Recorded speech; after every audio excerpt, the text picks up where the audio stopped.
গোটা পৃথিবী বরবাদ করতে আসন্ন রোজার ঈদে আসছেন ঢালিউড বাদশা শাকিব খান। তবে বরবাদের পরিবর্তে বাংলাদেশের প্রিয়তম রোম্যান্সে মজেছেন এই সুপারস্টার।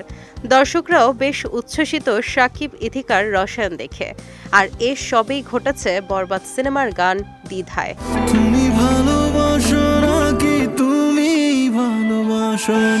14 মার্চ সন্ধ্যায় প্রকাশ পেয়েছে বরবাদের রোমান্টিক ধাঁচের গান দ্বিধা।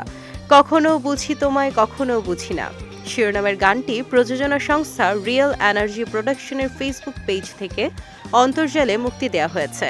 এই গানে কণ্ঠ দিয়েছেন সঙ্গীতশিল্পী প্রীতম হাসান। বরবাদের গানে রোমান্টিক লুকে ধরা দিয়েছেন শাকিব খান। এক চকলেটে যেন সব ধ্বংস রূপ নিয়েছে ভালোবাসায়। প্রকাশিত গানে শাকিব ইথিকার রোম্যান্স মন ভরিয়েছে শাকিবিয়ানদের। মন্তব্যের ঘরে সেই মুগ্ধতা রেখেছেন তারা।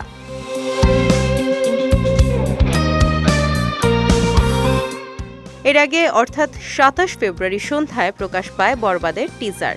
মেহেদী হাসান হৃদয় পরিচালিত বরবাদ সিনেমার টিজারে একেবারে ভিন্ন রূপে দেখা গেল দেশের সুপারস্টারকে। পেছনের সব চরিত্রকে ম্লান করে বরবাদের টিজারে শাকিব ধরা দিলেন এক ভয়ঙ্কর রূপে। টিজারে বেশ কিছু ডায়লগ দিয়ে শাকিব খান আরও একবার মন জয় করে নিল ভক্ত অনুরাগীদের।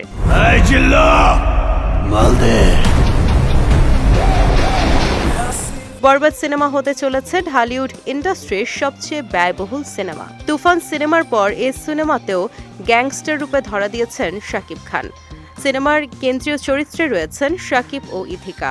তাছাড়া গুরুত্বপূর্ণ চরিত্রে অভিনয় করেছেন মিশা সওদাগর ও কলকাতার যিশু সেনগুপ্ত। বরবাদে একটি আইটেম গানে পারফর্ম করেছেন কলকাতার নায়িকা নুসরাত জাহান। আসন্ন ঈদ উল ফিতরে বাংলাদেশ সহ বিশ্বব্যাপী মুক্তি পাবে এ সিনেমা।